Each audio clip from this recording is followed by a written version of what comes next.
that Africans were taken, and this we seldom say. The first civilization to take Africans out of this continent were the Arabs. And they took Africans from the eastern coast. And it's said that in that part of the world, there are not many Africans who remained, because it was in the business of the Arab enslaver to castrate Africans. And the European tribes, the Europeans never called themselves tribes, they called them nations, were engaged in a war. First in 1918, the European tribes fought. And they had something called the League of Nations, which died. Then they fought again in 1945. And what is unique about the European nations is that when they are engaged in tribal wars, they call them world wars. So there was another war between 1945, 1939 and 1945. And after that, a new kid on the block, the United States of America, took the lead in saying that colonialism was something that was undesirable. But at that time, Africans were never quiet. Those who had been taken out had already started agitating. Many of us here will remember Marcus Garvey, of whom Bob Marley says, Garvey was a buffalo soldier in the heart of America. Africans, listen up. There's a lot we don't know about ourselves, and we need the knowledge of African scholars to help us understand our history, to help us understand who we are in the position of the earth, because the black person has always been oppressed in the face of this earth.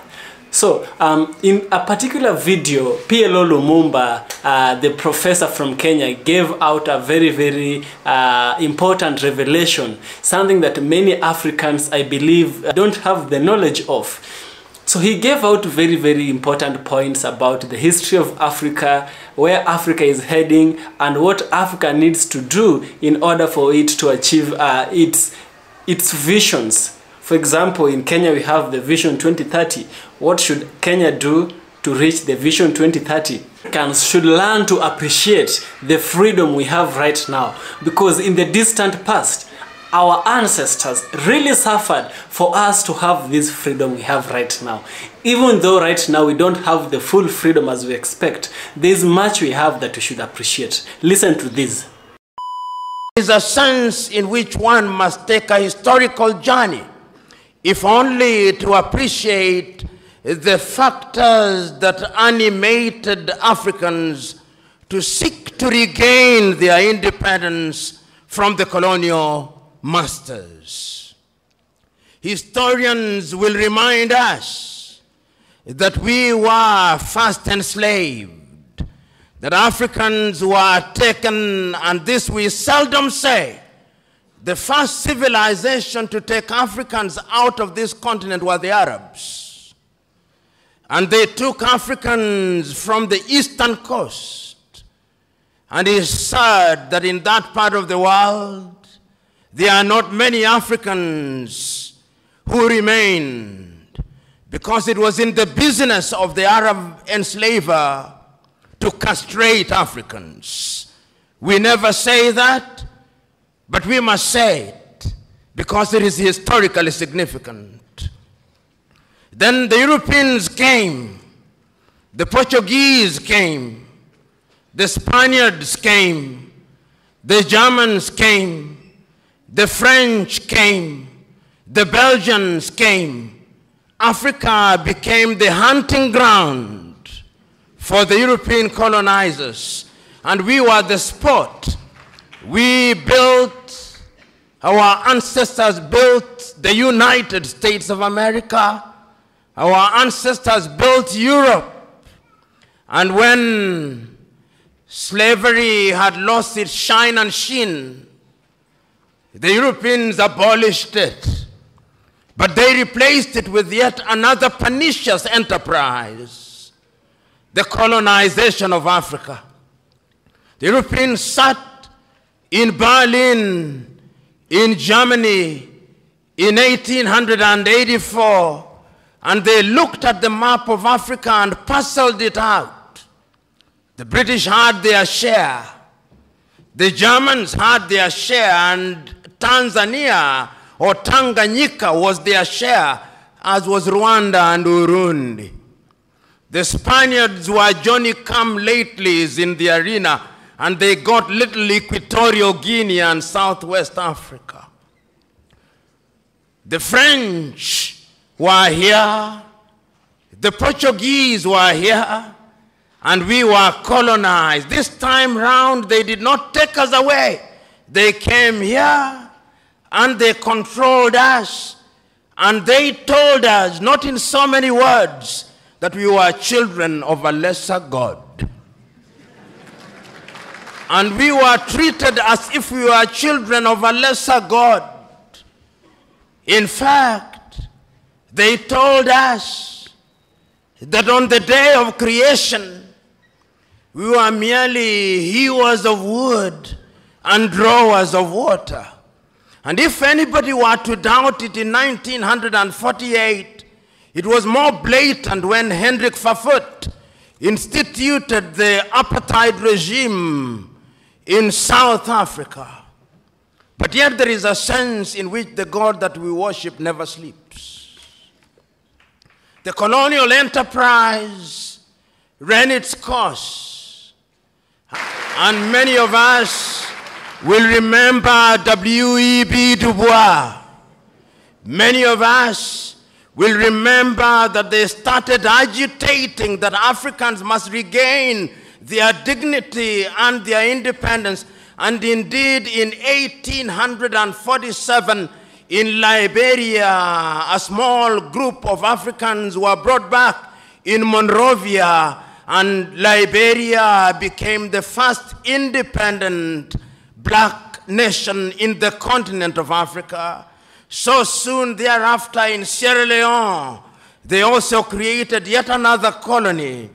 But Africa was colonized, except Ethiopia, which they tried to take in 1938 and exiled Professor Dr. Haile Selassie. And unfortunately, they were defeated, as you remember, in the Battle of Adwa. Africa can defeat European tribes. This history is necessary that we are able to appreciate the freedom that we gained. So that Garvey came, W.E.B. Du Bois came, but there was another crop after the 1940s who had had the advantage of European education. And there were people in Europe also who are beginning to recognize that indeed equality was necessary. And this was not anything new. In 1776 in the United States of America, the American state sitting in Philadelphia in the United States of America declared unto themselves that all men are born equal, that they are endowed by their Creator with certain unalienable rights, that among those are life, liberty, and the pursuit of happiness. A few years later in France, after the revolution, they also recognized that we were to be equal, so that the colonized nations which had now taken Africans thought that they were safe. They had taken Leopold Sédar Senghor from Senegal to Paris, and they thought that they were creating a little Frenchman. Little did they know that they were creating somebody who would want to overthrow them. They took Félix Houphouët-Boigny from Côte d'Ivoire, and they thought that they were creating somebody who would be subservient to them. They took Ahmed Sékou Touré and Modibo Keïta, and they thought they were safe. Little did they know that they were creating the future leaders and agitators against French colonization. And it did not stop there. The Portuguese also took Agostinho Neto and Amilcar Cabral and Eduardo Mondlane to Lisbon. Little did they know that those individuals would be the catalyst that would be necessary in the process of decolonization. The British also had their fair share. They took others. They took Mwalimu Kambarage Nyerere, Hastings Kamuzu Banda, Kenneth David Kaunda, and many others to the United Kingdom, Jomo Kenyatta. Little did they know that those would be the individuals who sometimes later, and in Ghana, of course, they took the Osagyefo, Kwame Nkrumah, and in Nigeria, they took Dr. Nnamdi Azikiwe, Abubakar Tafawa Balewa, and Sir Ahmadu Bello, the Sultan of Sokoto. There is a sense, therefore, in which these individuals started recognizing that having been enslaved, having been colonized, we now had to liberate ourselves. And the agitation started. And Kwame Nkrumah and his Ghana acquired independence in 1957.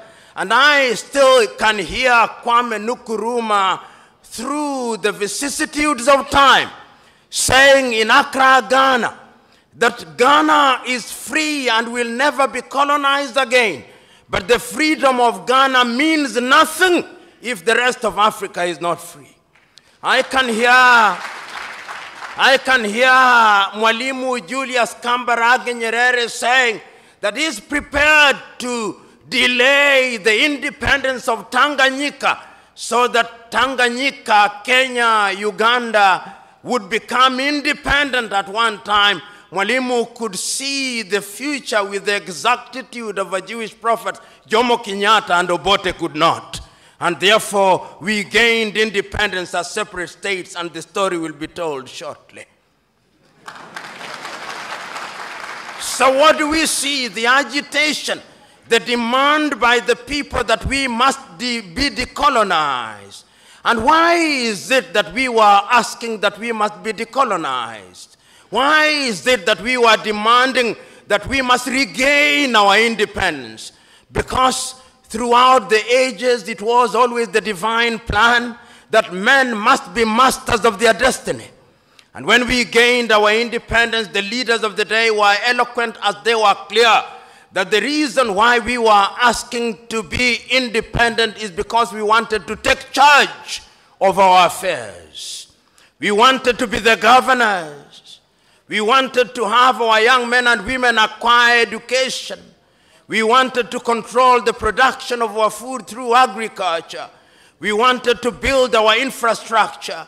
We wanted to improve the quality of the lives of our people by improving their health. We wanted to eliminate poverty. We were clear on what we wanted, and this message was as clear in West Africa as it was clear in East Africa, as it was clear in Central Africa, as it was clear in Northern Africa, so that if you listen to Kwame Nkrumah, it's as if you'd listen to Agostino Neto, and if you listen to Neto, it's as if you'd listen to Samora Moses Machel, and if you listen to Ahmed Ben Bella in the Maghreb, it's as if you'd listen to Patrice Emery Lumumba.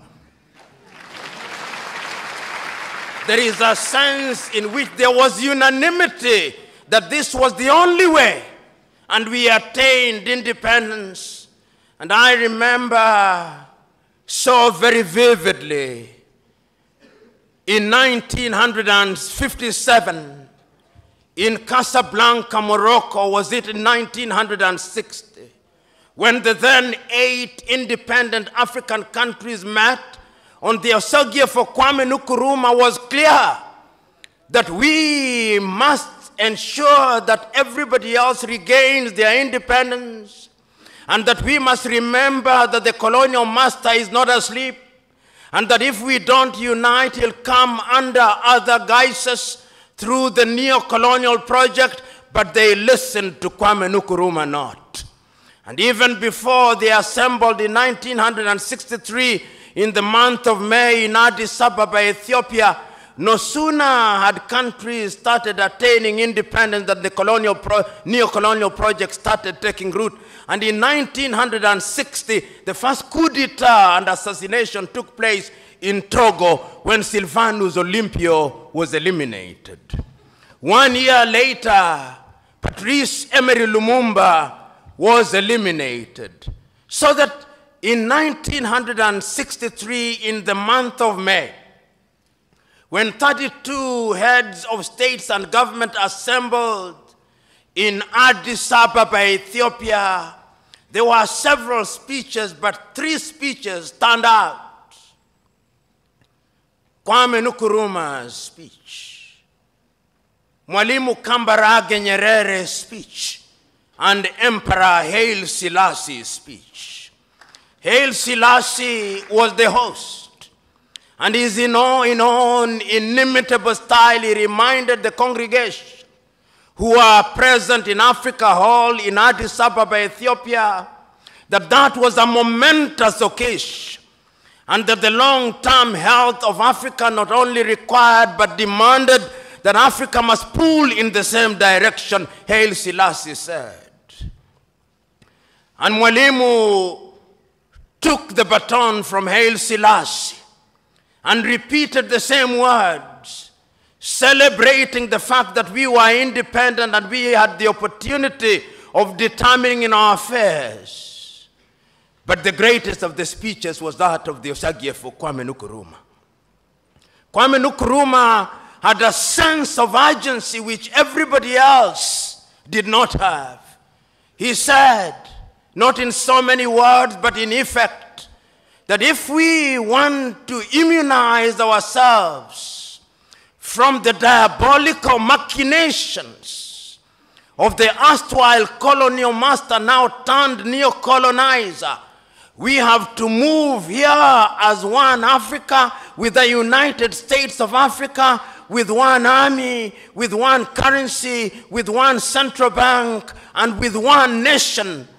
But they listened to him not. They had started getting used to the trappings of power.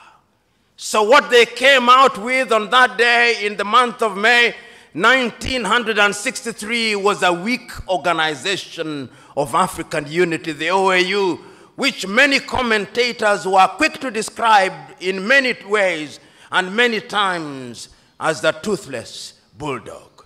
It was never a dog. It did not have teeth, but the effect of it is that it did not do very much. Some say it was a talking shop. Mzee Warioba, who was then active in political life and in other sectors, will attest to that. Yet later, we were to create another body, the African Union, and we'll have something to say about that.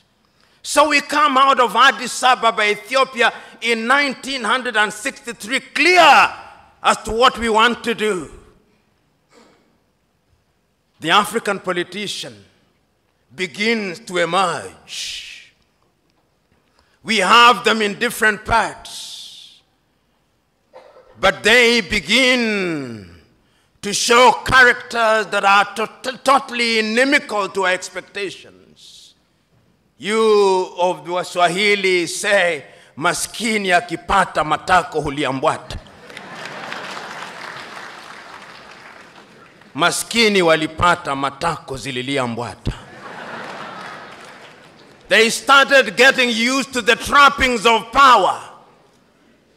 And we started having countries which we thought would liberate us. And I'm talking about the hygiene of the politics. It started disappearing. Many of these individuals now thought that they were demigods, suffering from what I call the Messiah complex, thinking that they had been brought to Africa to liberate her, and that they suffered from 2 major diseases. One of them is the martyr syndrome, and the other one is the Messiah complex. They think that their countries owed them. He said this: when Africans, we think of slavery, we think of the transatlantic trade, but the first civilization that started slavery in Africa was not the white people, it was the Arabs. The Arabs from a country called Oman, in a city called Muscat. They were the first people to use Africans as a trade commodity while pushing them to the Arab countries. The bad thing that these people could do is that they could come use Africans as their laborers, as their maids. Africans could work in their farms, and the worst thing they did is that they castrated the male Africans.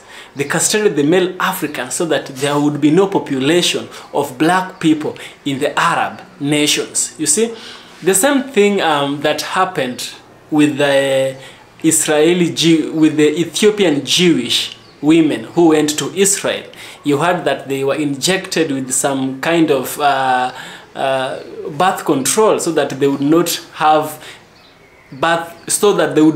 children in Israel, because the Israeli says we don't want this color. So the same way the Arabs said we don't want the black color amongst us, so they castrated the male back in the times, and today the Israeli castrated the Africans. That is what they did to the Africans from Ethiopia who went to claim their identity in Israel. Another thing that the professor said, he talked about, I think, he talked about the fight for colonization. Africans, we don't need the colonizers, we don't need the Western powers. We don't need them. We ourselves as Africans, we can make it by ourselves. He gave an instance of the Ethiopian conquering of Italy, of the Italians. The Italians came and tried to invade Ethiopia, but the Ethiopian, through the Emperor Menelik, I don't know which Menelik it was, but one of the Meneliks defeated the Italians in the battle commonly known as the Battle of Adwa, where it showed that Africans, even with the primitive technology we had, we were able to beat these people and take them away because they were intruders. They were intruding the place of Africa, so Africans sent them away. You see what happened?